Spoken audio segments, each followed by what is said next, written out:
Selain membangun stadion megah berstandar internasional, Sambari Halim Radianto dengan gaya kepemimpinan juga berhasil membangun wahana ekspresi Pusponegoro di Jalan Jaksa Agung Gresik.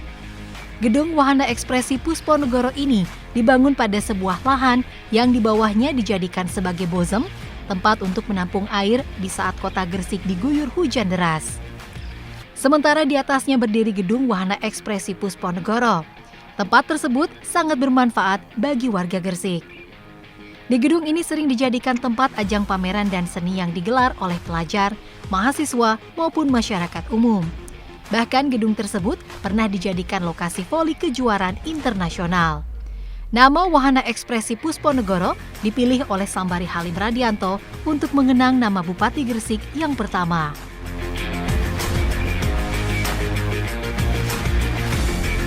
Yang pertama memang sebelum Gelora Joko Samudro kami membangun yang namanya Wahana Ekspresi Pusponegoro.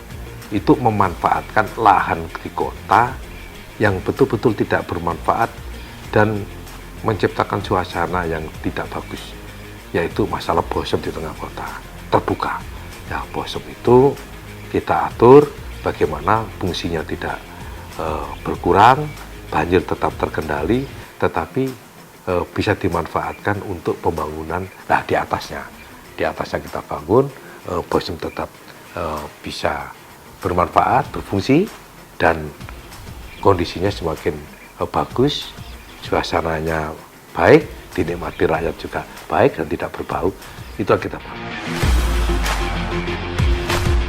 Pada tahun 2011, pemerintah Kabupaten Gresik telah merealisasikan mega proyek Bendung Gerak Sembayat atau BGS yang berada di Desa Sidomukti, Kecamatan Bunga. Pengerjaan mega proyek BGS ini dibantu pemerintah Provinsi Jawa Timur dan pemerintah pusat. Bendungan multifungsi seluas 87 hektar yang diproyeksikan bisa menampung 7 juta meter kubik air itu akan digunakan untuk menangkal banjir tahunan di wilayah daerah aliran Sungai Bengawan Solo.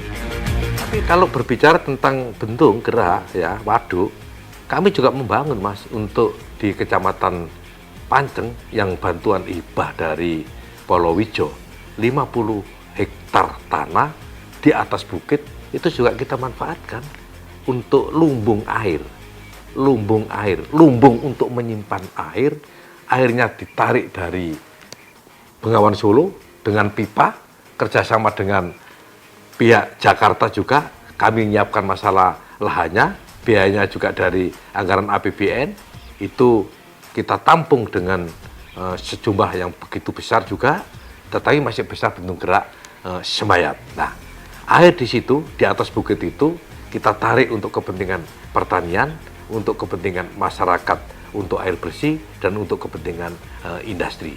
Ini semua proses dan bisa berjalan dengan lancar, maka di sekitar bukit yang namanya Bukit Sukodono itu masalah hortikulturanya yang digagas oleh almarhum Bapak Arifin dengan masalah tanaman mangganya ini luar biasa dan bisa bermanfaat dan bisa dilihat.